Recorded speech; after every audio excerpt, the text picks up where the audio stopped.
une zone aussi en plein cœur de Zemmour. Déjà? Déjà, il y a des monts de Zemmour.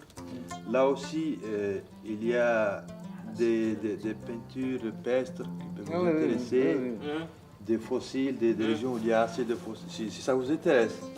Et par là, vous pouvez rentrer, voir cette partie de Zemmour, si ça vous intéresse. Oui, oui. Dans ces deux points, on vous attend là-bas. Oui, oui, oui. Ça, c'est sûr. Vous avez du monde là. Voilà. Donc, ce seront d'une façon des bases de logistique chaque fois que vous pouvez aller, retourner, c'est-à-dire Oui, oui, là. voilà. Et faites le parcours que vous désirez, le temps que vous jugez nécessaire. Ah ben c'est parfait. Voilà. C'est parfait, on va récolter des choses, sûrement.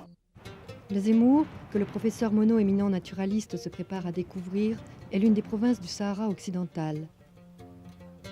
À l'extrême ouest du Grand Désert, l'ancien Sahara espagnol des cartes coloniales est depuis 20 ans la proie d'un conflit armé qui oppose le Maroc à la République sahraoui. Peuple libre, les nomades du Sahara occidental n'avaient ni maître ni frontière. En 1975, le Maroc envahit ce territoire encore espagnol. Choisissant la lutte armée et l'exil, les Sahraouis s'installent dans le sud algérien, sur la Hamada de Tindouf, et y construisent un État privé de sa terre. L'exil et la guerre bouleversent les modes de vie. Sédentarisation obligée, certes, mais aussi scolarisation et prise de responsabilité des femmes. Depuis le 6 septembre 1991, un cessez-le-feu décrété par l'ONU est entré en vigueur. Avec la MINURSO, mission des Nations Unies au Sahara occidental, des observateurs internationaux veillent, sans pourtant parvenir à organiser un référendum d'autodétermination promis depuis près de 30 ans. Libre était le peuple et libre était la terre, c'était un pays sans limite. Aujourd'hui, la terre est close, brisée, du nord au sud par un long mur de défense construit par l'armée marocaine. À l'ouest du mur, l'ordre est marocain. À l'est, les Sahraouis ont préservé un morceau de leur terre. C'est là que le professeur Monod et son équipe vont effectuer leur mission. Plus de 1000 km dans le territoire libre de la République sahraoui, où ils rencontreront bédouins et militaires. On n'est pas perdu quand même. Oh, pas, de toute façon, c'est pas grave. C'est pas grave. Il n'y a pas beaucoup de risques. Donc on est quelque part entre ce point et celui-là. Alors l'intérêt botanique se trouve là, si je comprends bien. L'intérêt géologique serait peut-être par ici. Peut-être par ici, mais... Parce qu'il y a l'extrémité du bassin de Tindouf qui se trouve là. Je ne vois pas très bien où on est, je crois. On ne sait pas très bien où on est. On est au nord de 60 km plein nord de Bir Mokren. Pas plein nord, pas 60 km au nord. Sur la latitude de Bir Mokren à l'ouest. Théodore Monod, qui depuis 1922 parcourt et étudie les déserts de la planète, n'avait jamais pénétré le Sahara occidental. Il réalise aujourd'hui ce vieux projet pour une exploration de la flore de cette partie du Sahara. Autour de lui, 2 agronomes, Henri Chaudet, expert français, et Walina Metchir, expert sahraoui en charge d'un ambitieux programme sur les jardins, et un géologue, Guy Marie, universitaire au Mans, venu pour de premières observations. Alors ça nous renseigne ici sur la stratigraphie de la région. On passe donc du Silurien au Dévonien. Alors il y a un niveau qui est bien daté, c'est celui des calcaires avec les orthocères. Mais déjà les orthocères apparaissent dans les grès sous-jacents. Le niveau que j'ai appelé des schistes cartons ne contient pas encore, enfin n'a pas livré de fossiles là aujourd'hui. Et en dessous, vous avez les schistes à graptolite qui sont bien caractéristiques du Silurien. Avant, tout était couvert par ça, jusqu'à l'horizon. Puis le reste a été déblayé par l'érosion, il restait ça parce que c'est un peu plus dur à résister. Mais il va s'en aller aussi. Dans 10 millions d'années, il n'y en aura plus. Il partira comme tout le monde.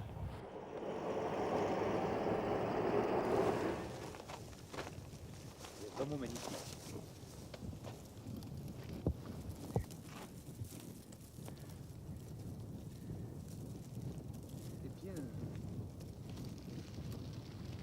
Encore une plombaginée, ça. Oui. Plombaginacée. Et je crois qu'elle est différente de celle qu'on a déjà rencontrée. Ah oui, oui, oui, elle n'est pas la même. C'est pas la même. Ah non, les fleurs sont radicales, elles sont à la base. Là. Oui. Elle est belle. Elle est très belle. Oh, elle est magnifique. magnifique. Ah oui, alors. Oh. Plombaginacée. Mieux, on va pouvoir peut-être donner des précisions.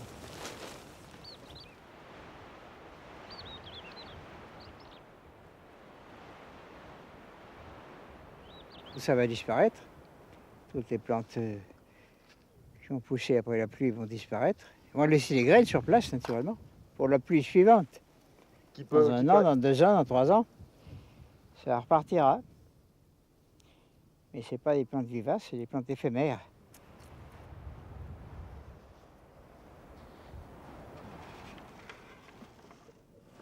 Très bel échantillon. Oui. Bon, ça va déborder un peu. Ça fait rien, tout à l'heure. Le carton, on va encore tout ça plus tard.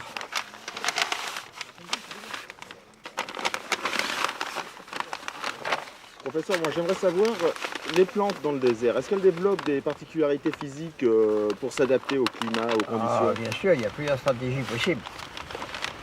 Lesquelles? Il y en a essentiellement 2. Il y a des plantes qui n'ont aucune adaptation au climat désertique parce qu'elles ne poussent qu'après la pluie. Donc elles n'ont pas besoin d'adaptation spécifique, particulière, je rapport à toutes les plantes. Mais elles ne vivent qu'un temps très limité. Et elles germent, elles grandissent, elles des fleurs, des fruits, des graines. Et à ce moment-là, elles meurent. Elles laissent des graines dans le sol. Donc elles n'ont pas besoin, en tant qu'individu, d'adaptation morphologique particulière. Et puis alors il y a des plantes qui acceptent le climat, les agressions du climat désertique, comme ce que vous avez sous les yeux ici, les arbres par exemple, l'acacia, etc. Et beaucoup d'autres qui ont été obligés de ruser avec le climat et de diminuer par exemple le volume de l'évaporation pour ne pas mourir de sécheresse. Récolter, c'est relativement rapide, comme vous l'avez vu. Mais étudier, c'est beaucoup plus long. Beaucoup de mes matériaux qui datent de longtemps ne sont pas étudiés. Certains ne le seront jamais, faute de spécialistes compétents. Identifier les espèces qui ont été récoltées, c'est pas simple. Ça prend des années. Il faut trouver des spécialistes d'abord. Pour le Sahara, nous avons la chance d'en avoir un. Je suis en train d'extraire des semences de cette plante, qui est un arbuste fourrager, un arbuste qui a des feuillages qui servent d'aliments pour les animaux, qui sont recherchés par les animaux. C'est le Periploca levigata, une plante méditerranéenne qui pousse dans l'ensemble du Sahara, par-ci par-là, et qui mérite d'être répandue à cause de son intérêt fourrager.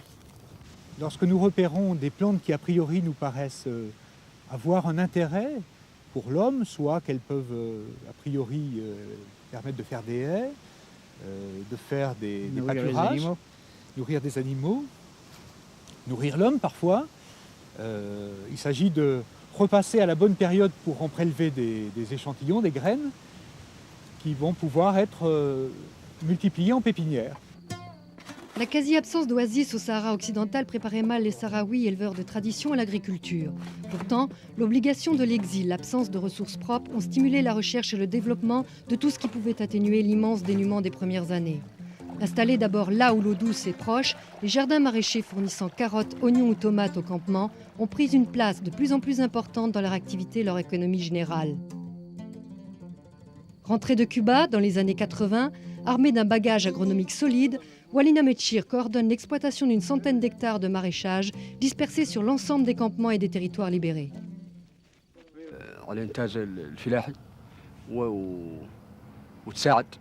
La majorité de notre société était nomade.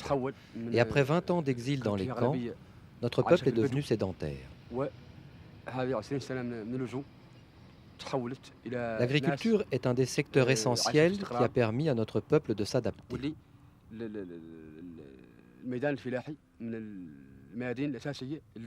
On a vu qu'au début, l'agriculture n'avait pas une grande importance. Mais maintenant, on s'aperçoit que les gens s'intéressent de plus en plus au jardin. à tel point que certains en demandent l'agrandissement ou la création de nouveaux, que l'on commence même à voir apparaître des jardins particuliers.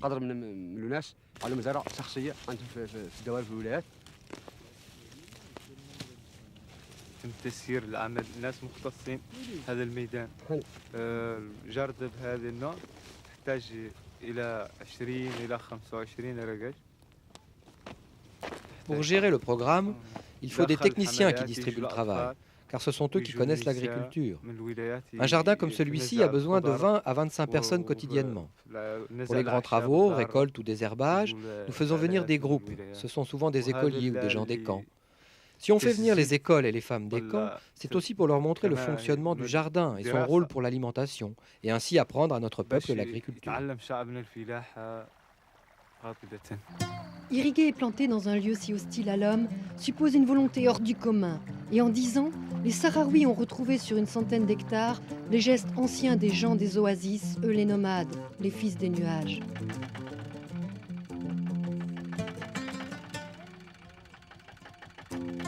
Le peu de moyens techniques dont ils disposent leur permet partout où ils s'installent de faire fleurir le désert jusqu'à créer des jardins minuscules, dont un spécimen a amusé l'équipe scientifique. C'est la porte, ça ? Oui, c'est difficile. Vraiment.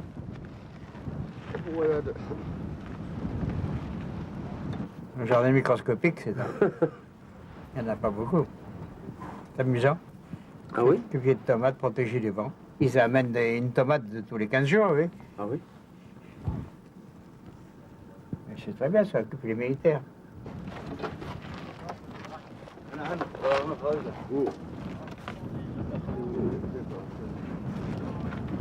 Voilà, ça y est, on a visité le jardin. L'autosuffisance, non, ce n'est pas pensable, ce n'est pas imaginable dans les conditions qui règnent ici. Mais ça ne l'a jamais été d'ailleurs. Ça n'a pas été conçu dans ce la vie but-là. traditionnelle des nomades. On peut vivre au Sahara, on ne vit pas entièrement du Sahara. Je pense que les Sahraouis ont voulu produire par eux-mêmes une partie de leur alimentation. Mais c'est une bonne idée. Pour ne pas être dépendants totalement de l'aide alimentaire. L'idée est bonne.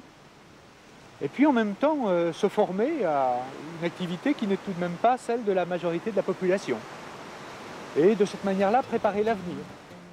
Les rudes guerriers nomades que le professeur Monod avait connus à la faveur de multiples voyages au Sahara et que l'Espagne puis le Maroc ont voulu enfermer au nom de leur histoire, ont-ils un avenir ? Avec patience, courage et obstination, ils s'appliquent depuis 20 ans à le construire dans les camps de l'exil. Avec des moyens souvent dérisoires, mais respectueux des valeurs que leur société a toujours cultivées, ils disent leur volonté d'être libres et de rentrer enfin chez eux, sur leur terre qui trop souvent disparaît des cartes et des atlas. Cependant, un État bédouin indépendant n'est-il pas concevable en Afrique ? On ne peut pas vivre autrement que nomade. Là, ils sont actuellement sédentarisés. Ah ben provisoirement, oui. En attendant de pouvoir se réinstaller dans leur territoire traditionnel. Mais enfin ça, c'est pas fait. Ça dépend de beaucoup de choses. Et en particulier de l'influence des grands États qui veillent de loin sur la situation locale, en particulier la France et les États-Unis, qui n'ont pas encore pris parti courageusement.